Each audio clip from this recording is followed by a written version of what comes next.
account, which I did. Oh, okay. So we're live. Hello, Yes. everybody. Hello, I'm going to, everybody. yay. So we've got Rob here with us. This is a first in 30 years, live on Facebook. 30 years ago, there was no Facebook. That's how old I am, and Psyche is. That's wonderful. I just want to check that we are live. And let's see if Ducho here can let me know if he can hear us and see us and everything. Or Catherine also was waiting for us. Let me ask, because I can't do both things at the same time. Sometimes it works, but okay, let's see. I'm happy that people who are watching are being very, very patient, and So am I. these things happen, right? Yeah, I So think we it's just have fun with it. still Mercury retrograde, I think. So the stars aren't exactly making this easy. Yeah, but we're going to make it fun and easy. Sure. Okay, I'm just checking here, make sure that we are on so we can start talking. Let me see. Come on, go down a little bit more. Yes, we are. Cool. All right. There. Say hi again to everybody. I'm not sure how many people we have, but there we are. The right so, people are Rob. here. Yes. Yeah, we have some things to talk about today, right? We do. We do. So we're going to do this kind of a interview kind of thingy. And we want to start by you telling us how has Psyche evolved since 1988? We're going into 30 years, right? Yeah, that's something I can hardly get my mind wrapped around, because I remember being a lot younger than I am now when this all started, and about 40 years old, as a matter of fact. And yeah, I think it might be helpful if I'm going to answer the question about how is it evolving or where is it going and stuff like that, to really kind of recap how it began, because how it began is sort of determines where it's going. I have a lot less to do with where it's going, or even how it arrived, because it wasn't me thinking up Psyche.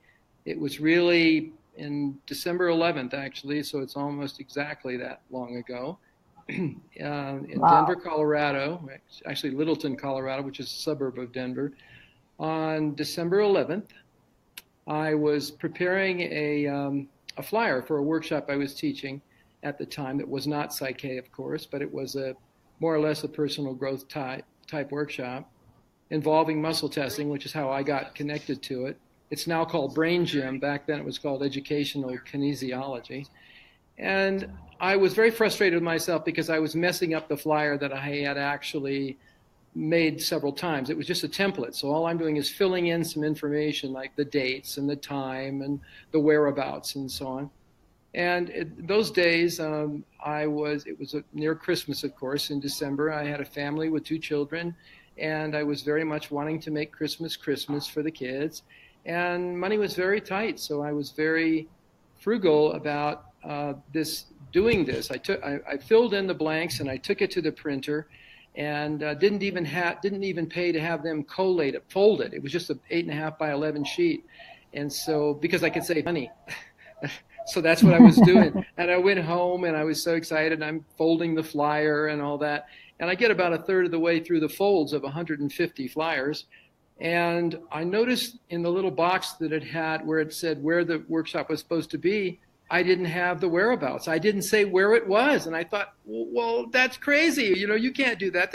They're already printed and people aren't going to know where to go. So I was really kind of frustrated and angry at myself, but there was no way I was going to pencil that in, to make it okay. It was too perfectionistic. So what happened was I went back to the printer and had 150 more printed after I fixed that, came back, collating them again, folding them again, got about halfway through this time, and I noticed in the next little box, I had the time of the workshop, and it was missing. So by this time, I was really angry. I was throwing away 300 flyers at a time when I didn't have the money to be throwing anything away. So the frustration level rose. I was very angry at myself for not paying attention, and I was saying bad words to myself. And I decided I just needed to go outside and vent a little bit. So I came out of my basement, which was also my office in those days. And I went outside and cracked open a lawn chair that had ice on it, sat down, and I was really mad. I didn't know what to say, but I was not exactly in this centered spiritual place, So I sort of clenched my you were in fist. The very human side. I was in a very bad place. And so in a lot of anger, I said, okay, God, if you don't want me to do this, what do you want me to do? And I was ranting, and it wasn't really a question. It was just a rant. But it was in the form of a question, see? So it turns out when I asked the question with lots of power and lots of emotion, I didn't expect an answer. It was a rhetorical question. But there was the answer. It started to appear in my head. What do you want me to do instead was the last line. And what I started to see was a kind of teleprompter. Fortunately, it was in English. We teach now in 10 or 12 different languages, but it was the one I happened to speak. And I saw it crossing my screen, my visual screen, and I saw words, and they were all in English. And I started to read some of the words, and I thought, I've never seen that before. I can't even visualize when I try. And there it is in my mind, clear as a bell, as daylight. So I ran back downstairs, and I could still see it in my head. So I started to type what I was seeing in my head into the computer. And about 20 minutes, 30 minutes later, it just went slowly enough, and it came back until I got it all right. And then I couldn't see it anymore. It went away. I've never been able to recreate that visualization.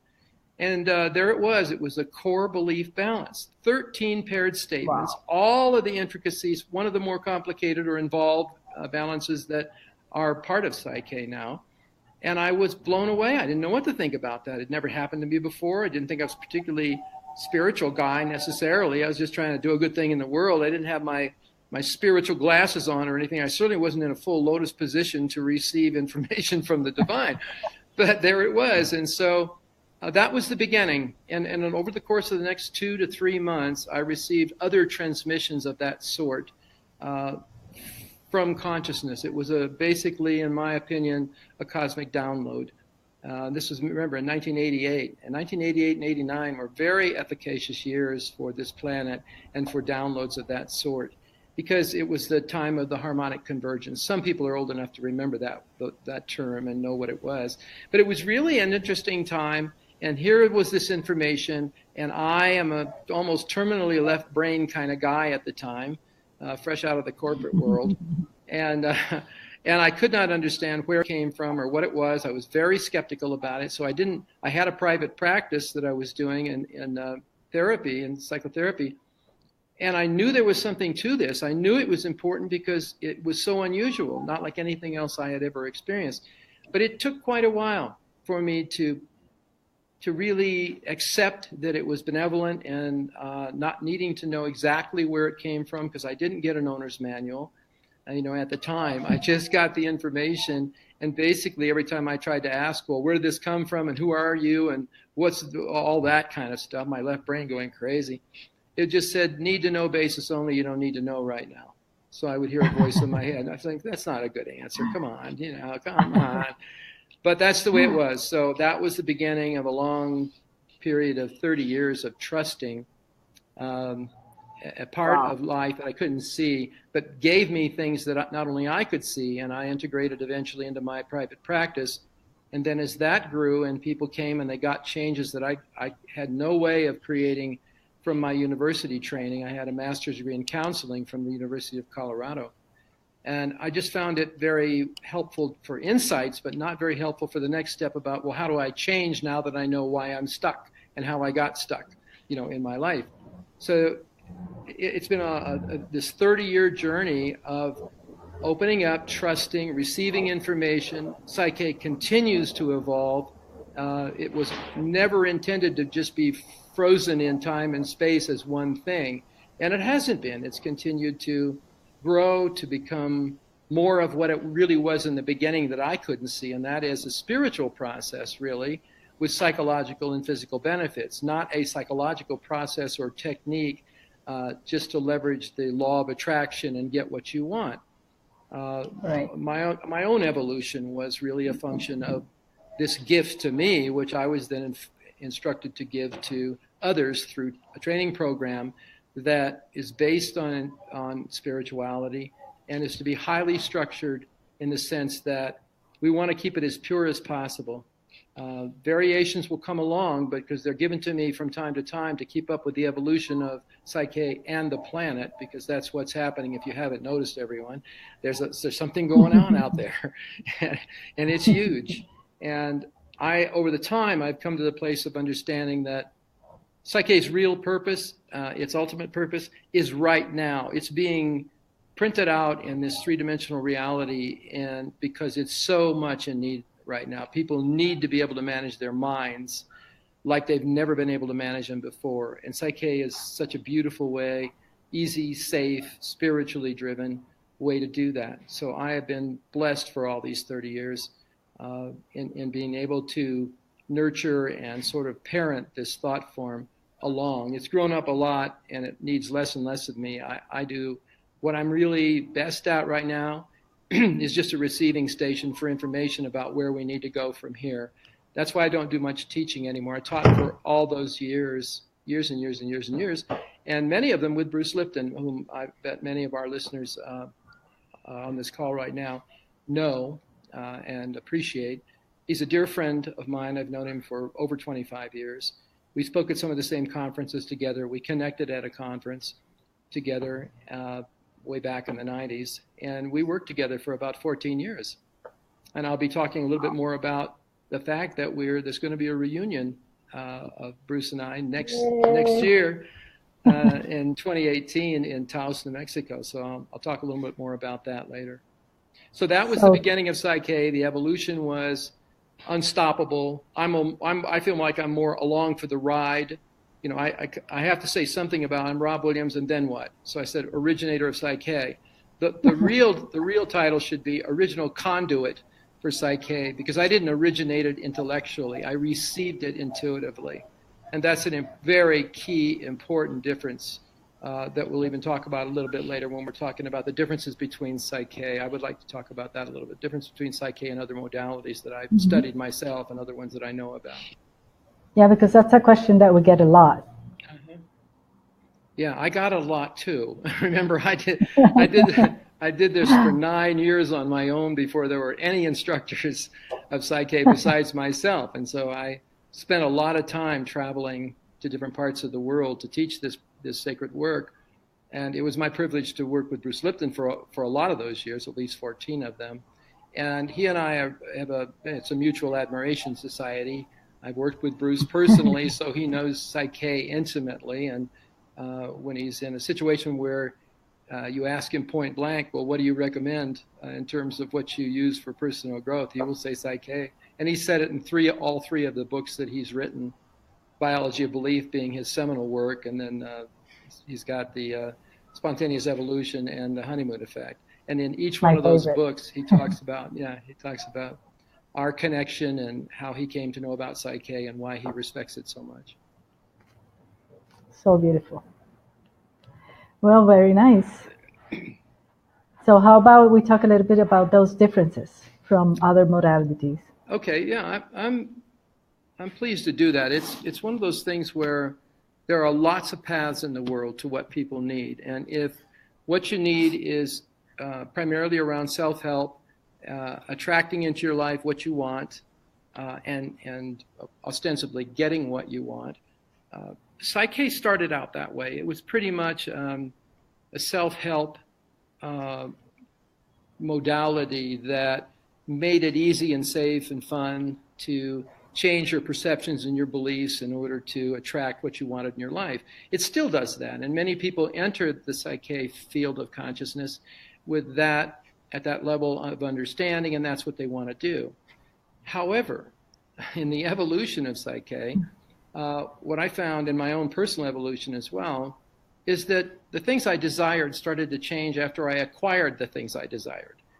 Thinking at each acquisition that somehow having more in the physical world would create a state of happiness in me. Mm-hmm. And when I started to really think about that, I realized that what I did was I set up a set of beliefs that I would be happy when, and then you fill in the blank. When I have a degree from a university, when I have a good paying job, when I have a new car, when I have a bigger house, when I have the ideal spouse, when, it never ends. And then I ask myself, well, so what do you expect that to get you? And I'm thinking, when I came right down to it, it wasn't anything physical at all. It was a sense of well-being, a sense of being happy about being in my own life and my own body on this planet, to love and be loved, to make that happen in life, because I think that's the most important thing we can ever achieve while we're in physical bodies, is to know how to love and be loved in return.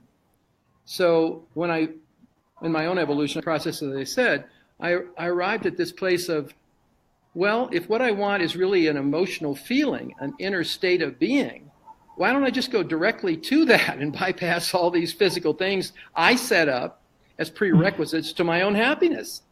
So, and I used to argue very effectively to myself about why I couldn't be happy yet, because I didn't have the stuff I needed to be happy, because I thought happiness was about all the stuff. And if I've learned anything over these 30-some years with this precious gift, it's that you don't need to wait at all. Happiness has nothing to do with your net worth, by the way, and how many things you can acquire. As a matter of fact, in a lot of people's lives, the more they acquire, the more they lose track of what's important, because they're busy protecting what they get, or they're busy over-identifying with it as who they are. And we get trapped in this crazy idea that we are the things we own. And so what we present to other people are the things, but and kind of hoping they'll never look beyond the things and see this insecure, little kid inside trying to figure out what the heck's going on in the world. So I think PSYCH-K has a beautiful way of letting you spiral up in your own evolution. That's why the logos are spirals, because that's the symbol of evolution to me, and the galaxy and a whole lot of other things in nature. Mm-hmm. But the idea is that when you evolve, you eventually evolve past the things you thought were going to make you happy, and realizing things will never make you happy. They will distract you from your unhappiness. If you have enough money, you can buy distractions. Poor people can't buy so many distractions, so they have to go inside sooner. And a lot of times the rich people won't, because they can stay busy in their lives. It's not that money's bad in any way, shape, or form, but I think it follows spirit. I don't think it precedes it. So I think, for instance, in my own life, I've been blessed to be able to make a decent living, but the important thing is I've been able to make a difference while I make a living. And so as long as I stayed passionately committed to making the world a better place that I get to live in too, so part of it's enlightened self-interest. But the other is, Marta, to be able to surround myself with high-class, passionate, committed, spiritually oriented people, both at the facilitator level and the instructor level, and that enriches my life. So one of the big differences in PSYCH-K and other modalities that I discovered was and knew about, and I saw graphically one time. I went to a conference, I don't remember how many years ago, probably 15 years ago or more. And it was the third annual, what was called the Energy Psychology Conference. In those days, these different modalities were moving from the physical realm of body work and so on into the energetic work that a lot of people do in one form or another these days. And I didn't get out much. I'm pretty much kind of a reclusive kind of guy, and actually mostly shy. If you got to know me, you'd realize I don't really come out well. I'm not particularly social. I'm kind of inept, actually, at that. But if you put me on a stage and you tell me to talk about PSYCH-K passionately, I'm on, because I forget about me entirely, and the work comes through me. It's still that relationship with spirit that I've had all these years, and it's more powerful now and stronger and more clear than ever before. So I'm so excited, because there's some really cool things coming that are going to assist a lot of people in this transition time that we have. So my big aha at this conference, when I was watching people do all manner of energy psychology kinds of things. There was tappers, the EFT people, and the Gary Craig was there, as a matter of fact, the originator of EFT, and several psychologists and some other people doing all kinds of different modalities. But the thing that I felt, I'm watching these people do these things, that was missing for me was the spiritual component. it was as if they had all sort of wanted to, it was at that time in the evolution of energy psychology when people wanted it to be real scientific looking. So they kind of didn't talk about spirit because they thought that was called woo-woo in those days. And right. maybe today by some people as well. But the point was, I was appalled at that. I thought, no, you can't do this as a mechanical process. Their heart, soul, and spirit is in this. Body, mind, and spirit, not just body and mind. And so I had, in our work, in PSYCH-K work, there's the permission protocol portion of it, but I didn't have that called out. There was only one thing you asked before you did a balance, and that was every part of this system is ready, willing, and able to balance for this goal using A, and then you would name one of the balance patterns to find out if that person's subconscious wanted to use that or something else. It was up to them. It was never up to the facilitator. Well, in the word system, every part of this system, and I put it in quote marks inside this statement, I meant body, mind, and spirit, but it was intended, but not overtly. Because when I did it overtly initially, and I started teaching PSYCH-K early on, people wanted to argue about religion. And so I made that part go away because they didn't make a distinction between a spiritual concept and a religious concept. But after that conference, I must say, it catapulted me into, no, I'm coming out.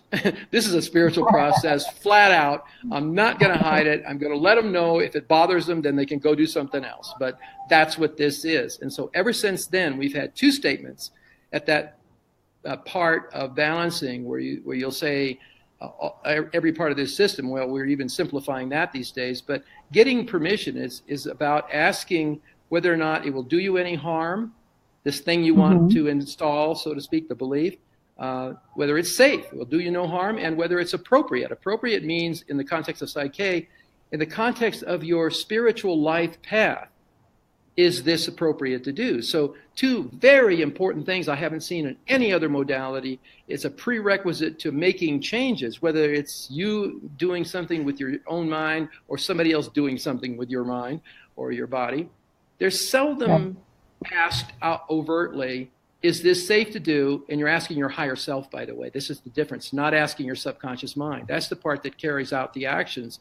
But your superconscious mind can see the big picture in your life, and it will sign off on or let you know it's not a good idea before you ever enter the change process. That's one very, very important difference between PSYCH-K and virtually any other modality I know about. The healers, and that's typically what people like to call themselves, go in and do the work, but there's no preliminary, hey, is this even a good idea, or maybe we're going in the wrong direction. People often know what they want, but in my opinion, they seldom know what they need. What they need is spiritual transformation. What they want typically are physical things.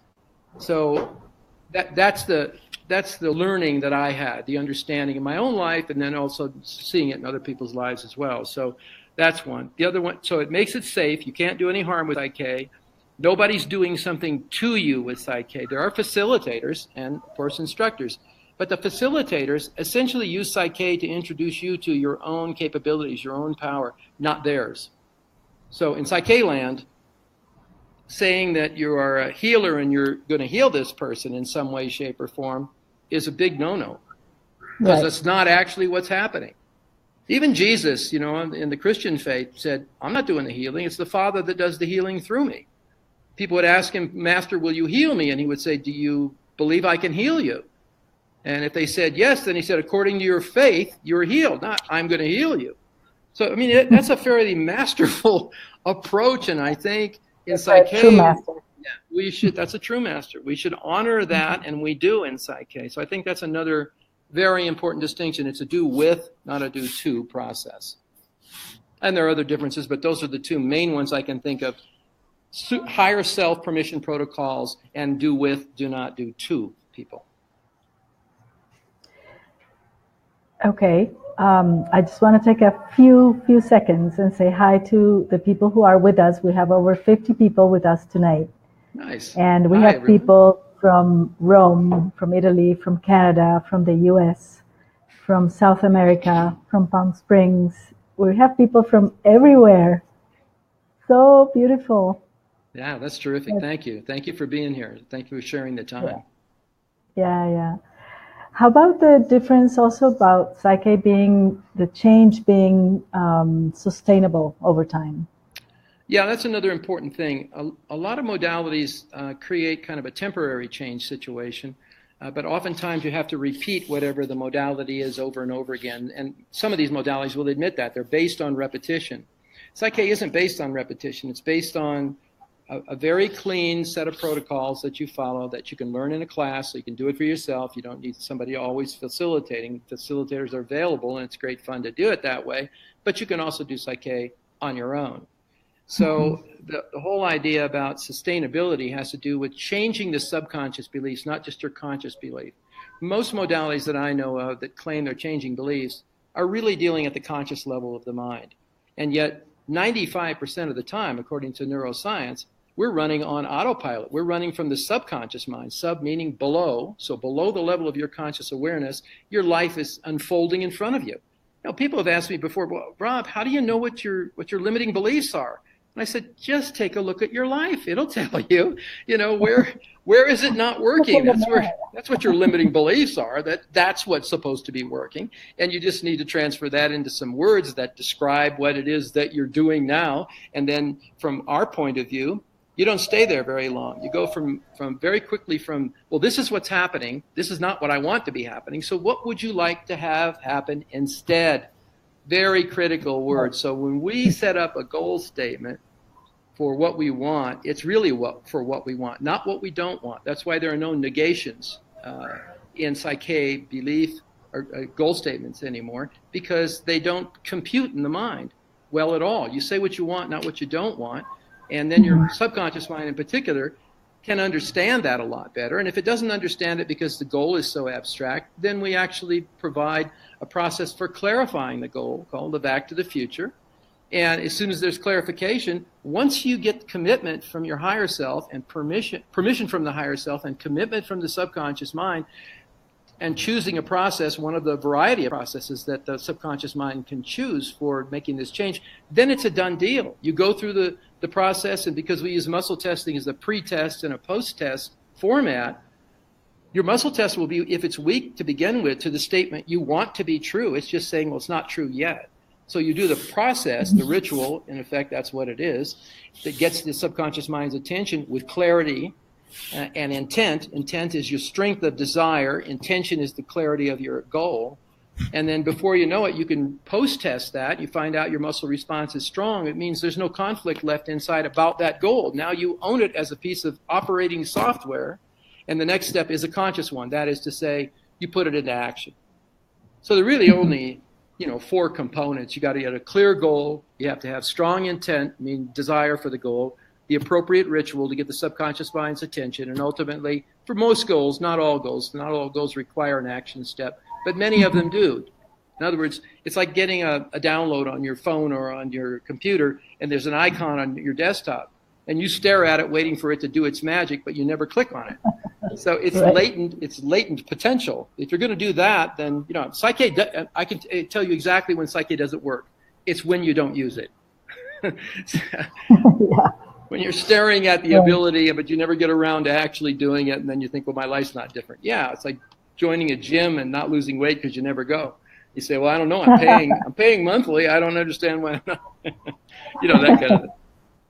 So yeah, I think the other beautiful thing about Psyche, it's how simple and easy it is, not only to learn, but to implement on the daily life. We've had kids, I even had an 8-year-old taking the workshop, and it was so beautiful to see her just follow the instructions. And then it's just, voila, there it is. Yeah, and actually I've taught kids before, and I had a pleasure one time of teaching about a class of about 40 people before there were any other instructors. And this was in Colorado, where I lived, and the kids were ranged from, I think, maybe, 6, 7 years old to 16 years old. And there were about a dozen of them in the class, and they came because we wanted to do it as an experiment. Well, I assigned one of the facilitators, one of the people that I knew I could trust to go be with those kids. And when we compared notes afterwards, the adults versus the children went through the balances very quickly, and they didn't want to talk about stuff. They just wanted to do the balances and then go get an ice cream. The Right. adults wanted to talk about their third divorce and the bankruptcies and the abuse and they wanted a catharsis. So it took a heck of a lot longer for the grown-ups, so to speak, to benefit from PSYCH-K than the kids. And I know there are some people in our organization, in the PSYCH-K community, that really want to work with kids, and I certainly support that. And I think we can come up with a program that is uniquely suited to their needs and their world. And this is beautiful because we have so many brilliant children coming in now that are very special in their spiritual awareness that we didn't have so many years ago. So I think, again, this is another place where we can be of service. And that's how I see PSYCH-K. We're a service organization, an educational service organization, certainly not a sales organization. We don't have a sales structure. We have instructors that teach classes, but you come to the classes by invitation. Nobody's going to try to sell you on it. My favorite statement is, PSYCH-K is the best story ever told, not the best story ever sold. So there's no pressure to come or anything. It's just an educational process, and when it's right, if it's right for you, you'll find a class and you'll be there. Yeah, and it's actually becoming more like children to do PSYCH-K than to have a lot of certifications and studies. I find that the people that come even with knowing very little about what it is are easier into the process instead of wanting to think too much about it. Yeah, I noticed in the last few years I was teaching with Bruce, our last class together was in 2011. And as I said, we will be doing one it's kind of a reunion class, a beautiful experience. I can't hardly wait because I love Bruce so much. And we had such a good time together. But it's really about getting down to being able to do the work and do it simply and trust the process, and it will work beautifully. It has for 30 years. I mean, the track record is pretty awesome. A lot of things that came into existence about the time PSYCH-K did that were in the self-help field have disappeared. I think they just got too excited, grew too fast, and maybe people just burned out. But here we are still growing, and it's been a very slow, methodical upscale, keeping going, changing with the times, making it relevant for people. And that's exactly how I've been instructed to lead this organization. It's really a guided leadership. It's not just me, Rob. I have some background that's useful, business and psychotherapy, but I'm informed by spirit. That's the way this is designed.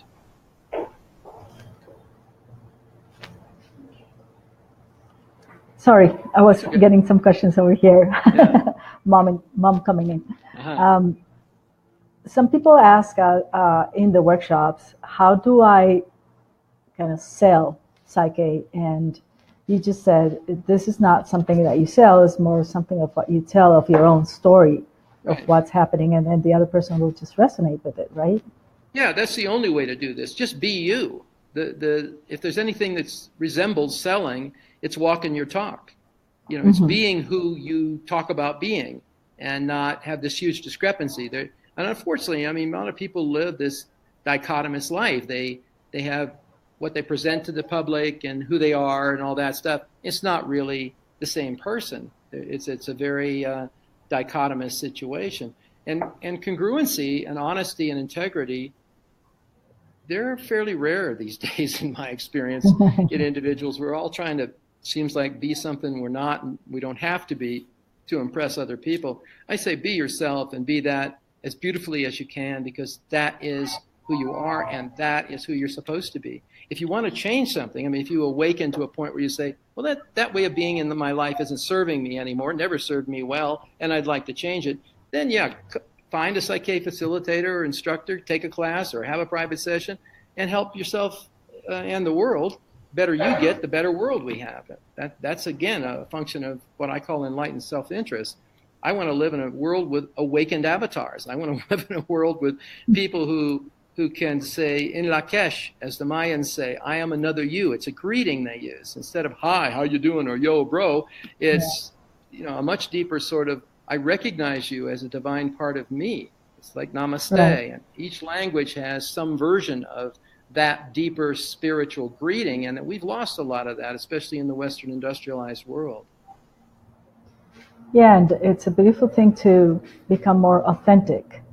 Yeah. And in that way, if we can take this, like there's somebody's here saying that sometimes for teens, for him, it's not easy to talk about psyche with teens. And again, I think it's about letting them know that this is more about becoming really who they are instead of having to do talk therapy, that they don't want to talk about their issues, they want to change them. And you can with Psyche. In fact, I've done what I would call content-free consulting. I never knew what the problem was, but they did. Right, And so I just have them exactly. think of the problem, and they don't have to spill their guts and tell me their deepest, darkest secrets because I don't need to know them. That's insight-based therapy, and it has its purpose and it has its function, and it's valuable to put your life in context of what's happened. But when it comes right down to the nitty gritty of it, and you want to make a change from the way you've been to a new way of being, then Psyche is such a beautiful instrument for doing that, because Yeah. you can only do it under these safe circumstances, and it's not about talking your way through your past again and bringing it all the way up into the present and in your face. And it's simply reperceiving the past. It doesn't change the past, but it doesn't need to.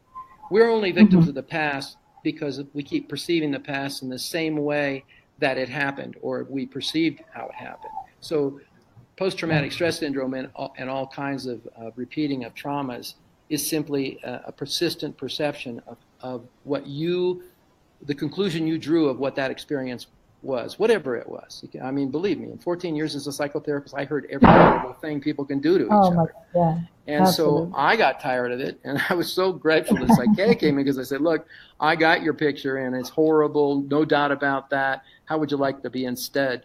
If it could be magically transformed, and so that you were no longer trapped in your past and having that dictate your future. That was what was really important. It was the breakthrough moment for me. That's why I enjoyed so much doing private sessions in those days. It's not, I live in a place where there aren't enough people who do private sessions anyway, and I have blessed with 40 different instructors, at least that now, teaching in multiple languages all over the world, places I'll probably never visit, languages I'll never speak.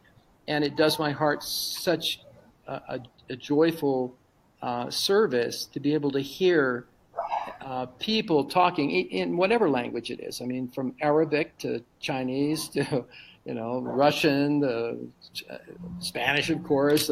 It's the second most spoken language in the world. Chinese is first, which was kind of an interesting discovery, and English is Yeah. third. So anyway, to We need to think get that. you speaking Spanish now. Well, exactly. I know there's a lot of languages I have to learn in a hurry.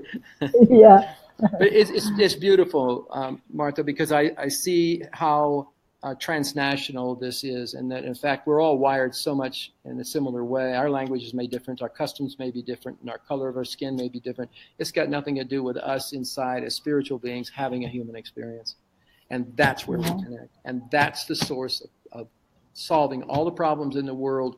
It's not in the realm of politics. That's kind of like okay, we've got to go there, but go there after you get your mind wired right. Because Einstein said it beautifully. He said, you're not going to be able to solve problems at the level of the thinking that created the problem. Well, we've almost always limited ourselves in the way we think about the world as a mechanical watch, for instance, instead of like a quantum physical reality. Consciousness rules, and each person has a vote, no matter what country you're in, into the collective consciousness of humanity, and that prints out as our life and our environment. It impacts the planet, it impacts each of us, it impacts the entire world and the way things are going. Right. Beautiful. Very nice. So now we have over 60 people, and we even have people from Bali, from Panama. Amazing. Yeah. Amazing how this very simple technology can get us also connected in so many different ways.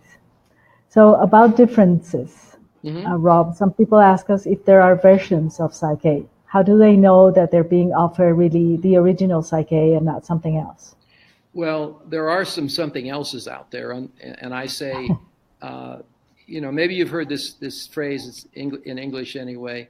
Plagiarism is the sincerest form of flattery. In other words, copying or imitating something, you do it because it's working, because it's got value. And we've spent 30 years demonstrating the value in this world with PSYCH-K. I can tell you that numerically, we've taught over 100,000 people PSYCH-K worldwide since the beginning of PSYCH-K. And many other people taking additional courses of PSYCH-K as well. So we have a very strong proven history of efficacy of it. In fact, it works, simply put. And people recognize that. So, of course, their tendency is to want to take it, pirate it, really, is what it is taking the ideas, kind of refreshing them a little bit and making a few changes in them, giving them a new name, and then calling it something else. But by and large, it's PSYCH-K, no matter what, when you look into its heart. And to me, the hardest part for me with all of that really is that when PSYCH-K was given to me, even though I'm in this incarnation a physical man, it felt like my child. It felt like I birthed this child. It came through me, and I've been protecting that child from people that would want to harm it for quite some time now. So 30 years. and it's kind of like having your child abducted, and then they cut her hair and they put her in different clothes and they give her a different name and they claim it's their child. That's hard. That's a hard one for me emotionally and spiritually to feel okay about, So I have some issues about that because I think they don't realize the damage they do to themselves and to the thought form of PSYCH-K when you start to mess with it, when you start to introduce other things into it. If it's meant to be that, trust me, it will become that. But I think a lot of people do it for the wrong reasons. I think they think it's okay, but that hurts. That's emotionally difficult, like a parent that loses a child. And yet, it's the way it is. And to some degree, there are legal remedies for that. And to some degree, the three-dimensional legal system is not always competent at dealing with ethical and moral issues, just legal issues. So you change the few of the words and you change some of the pictures and stuff like that, and then it doesn't count as plagiarism, technically speaking. But from an emotional and ethical and moral point of view, sure feels like that. So yes, there are some copycats out there. There's some people that are trying to imitate PSYCH-K, and they can imitate it, but they'll never duplicate it because it's a thought form in and of itself. It's not mine in the sense of ownership. It's mine as stewardship. And that's why I am concerned about people doing that and really wish they would think a little bit more deeply spiritually about what they're doing, because they're not really serving even themselves. They just don't know it. So that's an issue. And so the way to be absolutely sure that you're getting the real deal is to go to the PSYCH-K website, and all of the authorized, certified PSYCH-K instructors are listed on that website. If they're not there, then they have no business teaching PSYCH-K, whether it's under the name PSYCH-K or recognizable as PSYCH-K under a different name. So, and some of them, they'll range from facilitators who simply took a class and then decided, oh, well, this is a great way to make money, I'll just do that. No, actually, it's not a great way to make money. It was never designed as a money-making thing. Hopefully, all of us can make enough of a decent living while we're doing our passion. And that's all we need. That's what we need, is enough money not to have to get a day job that's, something we hate, to make money so we can teach PSYCH-K. It's been a great blessing to be able to make a living while we're making a difference. And I hold that as a sign from Spirit that we're doing what we're supposed to be doing. We're on the right path, each and every one of us. So yeah, that's a tough subject for me because it emotionally is difficult. But I say go to the website, and if you see that a person listed there, then they're officially a PSYCH-K instructor. They're not a former instructor. They're not a facilitator. They're not somebody who just picked up the material and decided they're going to somehow teach it. And that's another issue, the teaching of it. The teaching of it requires a very rigorous 6-day intensive training to demonstrate that you have the capability and the spirit, not just the platform skills to teach a group and the confidence to do so, but also the internal spiritual guidance to be worthy of disseminating this information and doing it from your heart and your head, not just one or the other. Mm-hmm. Okay, very beautiful. Yeah, and I was just writing here on the feed that we have that even if you look for an instructor and that instructor is not in your country, it doesn't mean that we don't teach there. No, you can go under the workshop schedule and see where we're teaching, or write to us at info@psych-k.com, and we can help you find out where or when you can find a workshop that's convenient. Yeah, this goes back to the idea that this isn't a sales organization. We don't have territories. Just because you live in Colombia or you live in Shanghai or you live in Siberia doesn't mean that's the only place you teach. Classes are taught by certified Psych-K instructors on every continent now that I can think of on this planet. So there can be a class near you. And if you don't see one near you and you are motivated to have one near you, a really good way to do that is sponsor a class. Contact one of the instructors. It's your call. Go read their bios, see who you resonate with, and contact them and see if you can arrange a class. If you can put the class together, then they will come to where you are. And then typically you have an arrangement there where you can attend the class for free. And as a part of your putting the class together, oftentimes there's compensation for that. Typically that's the case, a sponsorship agreement between instructors. Those are made between the instructors. It's not a setup situation where here's what works and here's what happens. But you can talk to them and negotiate an agreement that serves both of you at the highest level and make Psych-K happen in your country and in your town. Beautiful. Very nice. Actually, that's how I got to Psych-K. I went from Colombia to the US. And because I am a little bit intense, I took the basic, and the next day I was on a plane taking the advanced. So. That's a little intense, yeah. Yeah, I'm just a little bit intense. Okay, so Rob, so we're close to our ending, and we want to know what's new for 2018. Well, I'm very excited to say that, like I've said earlier, I'm going to be teaching with Bruce Lipton again in Taos, New Mexico in July. Stay tuned on the website for the dates and the details of that, but we're really looking forward to it. It's going to be a 4-day event. Bruce will do 1 day of the science. The science in this case is going to be the science of nature. And the whole theme of this 4 days is going to be internalizing the wisdom of nature. And the reason we say that is that really nature, if you look not at the individual aspects of nature, trees and streams and the clouds and the mountains and all of that, but you see the interconnectedness in nature. What you're seeing, in my opinion, is the divine intelligence that created all of that at work. The magic and the wisdom is there. And if we could only learn to pay attention, nature, she would tell us what to do. She would tell us how to live in harmony with her and with each other. And they're not that different, the rules of engagement. So we feature that in the Psych-K Basic Workshop, the principles of nature. There are 11 key principles. Some of you may be familiar with those if you've taken the basic course in the last 4 or 5 years. Before that, probably not, because they weren't there. Yeah.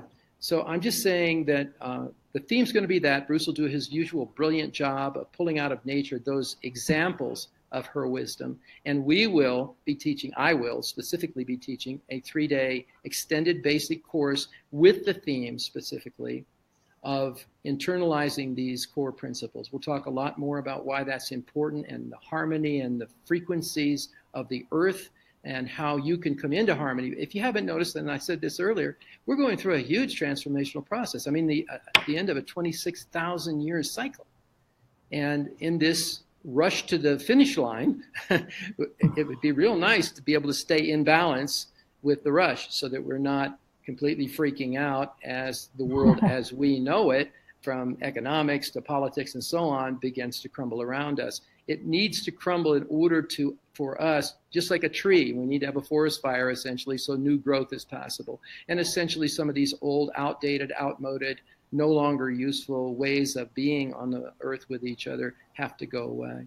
And they will, one way or another. The question is, will you specifically be in attunement with, in alignment with this change? Because if you are, it's like riding an ocean wave, body surfing. I grew up on the West Coast, and that's how I learned my first spiritual lessons, was in the ocean. And if you're in the right place at the right time with a wave, it will lovingly take you all the way to shore. And if you're not, it'll either bang crash on you because you're too late getting in it, or if you're, or the other thing, you'll just miss it. And neither of those are really good options right now. Let me assure you that once you're in harmony, your frequency, your own body energy is in harmony with nature's evolutionary plan here, it's going to be a lot different. And we're emphasizing some very wonderful new insights that I've received regarding Psych-K and ancient mystery schools. We'll be saying more about this, but those ancient mystery schools were the places where people went who were in service to and committed to finding this divine connection and living their lives from that new awareness, that higher awareness of who they are as spiritual beings having a human experience. And as I researched this subject and read more about it, I really realized that in many ways, Psych-K is really a modern day ancient mystery school. That the mystery schools were set up, especially the ones in Egypt, but they were all over the world and other continents as well. But they were set up to have an intermediary, an entry-level, intermediary step, and then an advanced step. The advanced step, the two first ones had to happen in order for you to be prepared for the third one. But the culminating experience was what the Egyptians called a living resurrection experience. Now, we think of resurrection, we think of, well, you got to die and then you're resurrected. No, and that's not exactly what they meant. It was metaphorical.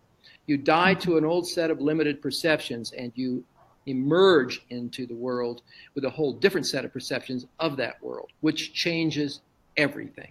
It changes your identity, who you are to yourself, who you are to other people.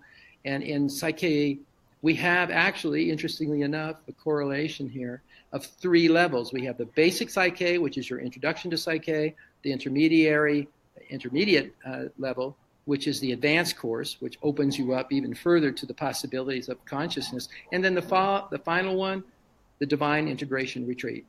And that's offered in a very special way by instructors. There's no tuition to that course. You have to get yourself there and you have to be there, but there's no actual payment associated with it. It's a gift that we give back as Psych-K itself, the thought form, back to you and invite you to use your skill sets that you've learned in the basic and the advanced to move into this very special connection with your own spirit, with your own divine connection. And I know we're probably close to out of time, but I would love to read you something. I thought about it just a little while before we were going to start this. And here's why I'm inspired about it, because this guy, I got it was a sort of a time I got to meet some of the people who were taking the Divine Integration Retreat in Colorado at the time. And this man wrote me a letter after I was invited to come and just talk to the people that were there. And I love to do that because I don't get to see people that much anymore because they're kind of a reclusive life. But this guy, I just got to read this to you. This blew me away. So he says to me, Dear Rob, he says, thank you for Psych-K. At my basic workshop, everyone was balancing for new cars, more clients, better relationships, etc. At the advanced workshop, I left feeling a completeness to my life, comfortable in my skin, at ease with people and the world. Then he says, now, during the Divine Integration Workshop, I am feeling the expansion beyond my body, my connection to everyone and everything. There are few extraneous thoughts in my mind, and messages and images are appearing as needed. Thank you, David Seish. And this guy's from the cynical capital of the world, New York City. So if people from New York can benefit from it because they're jaded and cynical, a lot of times they just experience too much of life in the fast lane. But David really, and of all professions, he's a jazz bass player, a jazz bassist. So, and I'm a musician too in my hobby world. So we hit it off very well. And this man was just eloquent in describing the 3 levels of Psych-K as a contemporary ancient mystery school, basic, advanced, DIR, Divine Integration Retreat. So that's where we're going. Wow. There's only one place, and that's home. So exciting. So exciting. Well, Rob, thank you so much for giving us this hour of you. I know that the over 60 people that joined us have really, really, really enjoyed this. And the beauty of this is this is going to be available on the Psych-K 2.0 feed for everybody who could not join us because of time differences or Christmassy stuff. Sure. But this has been amazing. So thank you again. Well, Marta, I want to thank you personally because you are doing such a fabulous job. You've taken on this new responsibility of Psych-K communications liaison, and it's working out beautifully. I want to thank you for putting this together, making it possible so a non-technically oriented guy can talk to people in the way he's used to it, being able to see them and be heard and hear them and all of that. So this is conversational, and it works really well for me. And I really want to thank, from the bottom of my heart and soul, all of you who have spent your time. The most precious thing we have on earth is giving our time to each other. And for you to be here, to hear what I have to say, and maybe some of it's opened up new horizons, I hope, for your own thinking about your own world and what's worth wanting. Remember, the most important thing is to decide that. It's easy to get what you want, believe it or not, especially when you can change your beliefs. But to decide what's worth wanting, what's worth having, that's where values kick in. That's where you can evolve to a much higher perspective of what you really think you need in your life to lead a more satisfying, joy-filled, loving life. Absolutely. And to me, my gratitude right back to you. It's Christmas, and it's been 7 years that I'm with Psych-K, and I'm living a life that I could never imagine it was possible to do. So, and I keep curious of what keeps coming. So, guys, thank you. Everybody's saying thank you, thank you, thank you, thank you, thank you. Thousands of thank you. And we'll be here again in January with somebody else who's going to share with us their experience with Psych-K. We want to have at least one of these a month and keep making Psych-K available and visible to more and more people who are ready to be responsible for their own transformations. Much love to all of you. Thank you. Bye, everybody.